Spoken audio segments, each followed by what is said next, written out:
காலில் விழுந்து மன்னிப்பு கேட்ட முக்தார் இந்த தலைப்பில் தான் இந்த காணொலியை நம்ம காண இருக்கோம்.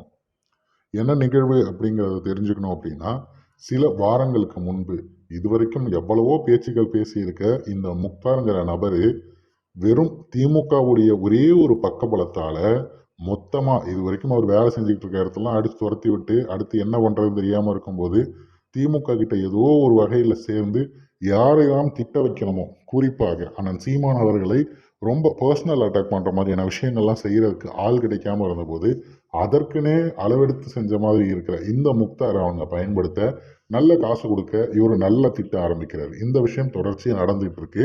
இருந்தாலும் இவனெல்லாம் எதுக்கு கண்டுக்கணும் அப்படிங்கிற மாதிரி தான் தொடர்ச்சியாக கடந்து போகிற வேலையை நாம் தமிழர் கட்சி செஞ்சுக்கிட்டு இருந்துச்சு. ஆனால் சமீபத்தில் ஒரு நேர்காணலில் அவர் காமராஜர் அவர்களையே இழிவுபடுத்துகிற ஒரு நோக்கோட சில விஷயங்களை முன்வைக்கிறாரு. இதற்கு முன்பு வரைக்கும் நாம் தமிழர் கட்சி சார்ந்தோ ஆனால் சீமான் சார்ந்தோ ஏதோ பேசுகிறாரு. சரி, ஏதோ ஒரு பொழப்பு, காசு வாங்கினது கூவுறான் அப்படிங்கிற மாதிரி கடந்து போனவங்க காமராஜ் அவர்களே தொடரும்போது நம்ம கம்மன் இருந்தோம் அப்படின்னா இனி அடுத்தடுத்து போக போக என்னென்ன பேச்சுக்கள்லாம் வரும், அப்போ நம்ம எதுக்குமே ரியாக்ட் பண்ணாத மாதிரி இருக்கிறோங்கிற ஒரு திமிரில் இவங்க கடந்து போவாங்கன்னு சொல்லிட்டு மிகப்பெரிய அளவிற்கு நாம் தமிழர் கட்சி இதற்கு எதிர்ப்பு தெரிவிக்க ஆரம்பிச்சது.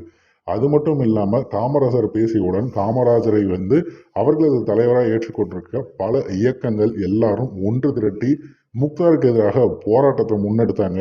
இனி நீ தென் மாவட்டங்கள் பக்கம் வந்த அப்படின்னா என்ன ஆகுங்கிறத பார்த்துக்கங்கிற மாதிரி பயங்கரமான ஒரு போராட்டம் எடுத்தது. அதன் பிறகு டிசம்பர் 11 அப்ப என்னுடைய நேருக்கு நேர்காணலில் நான் கேட்கப்பட்ட கேள்விகள் பற்றி வழக்கம் போல் சிலர் தவறான செய்திகளை பரப்புகிறார்கள். அதன் காரணமாக நான் மதிக்கும் அந்த சமூகம் மக்கள் வேதனைப்படுவது மிக வருத்தமாக இருக்கிறது.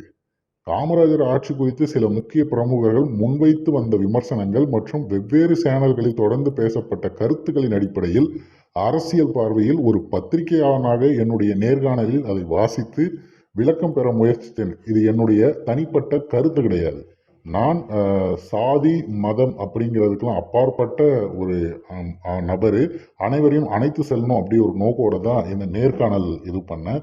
குறிப்பிட்ட சமூக மக்களுடைய மனது புண்பட்டிருந்தா அது எனக்கும் வருத்தத்தை அளிக்கிறது, அதனால நான் வருத்தம் தெரிவித்துக் கொள்கிறேன்னு சொல்லி போட்டாரு.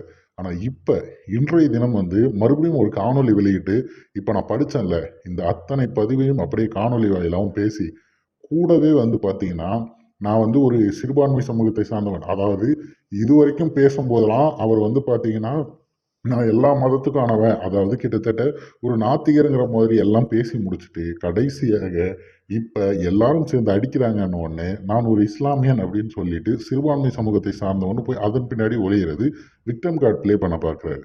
ஆனால் இது எந்த ஒரு வகையிலும் ஏற்றுக்கொள்ளக்கூடியதாக இல்லை. அதே நேரத்தில் நீ பேசின தோரணையிலே நீ ஒரு செய்தியாளராக கேள்வி கேட்டியா, இல்லை இதை விதைக்கணும், இதை எப்படின்னா ஸ்ப்ரெட் பண்ணி காமராஜர் மேலே இருக்கிற பேரை இன்னும் கொஞ்சம் எவ்வளோ டேமேஜ் பண்ணுறதுக்கு ஏதாவது ஒரு விஷயத்த பண்ணணும்னு சொல்லி பண்ணியாங்கிறது அந்த காணொலி பார்த்த எல்லாருக்குமே தெரியும். அதனால் முக்தார் அவர்களுடைய இந்த காலில் விழுந்து மன்னிப்பு கேட்டாலும் இது எடுபடாது அப்படிங்கிறது தான் என்னுடைய கருத்து. நீங்கள் முக்தார் அவர்கள் கேட்ட அந்த மன்னிப்பு குறித்து என்ன நினைக்கிறீங்கிறத பின்னோட்டத்தில் பதிவிட்டுடுங்க.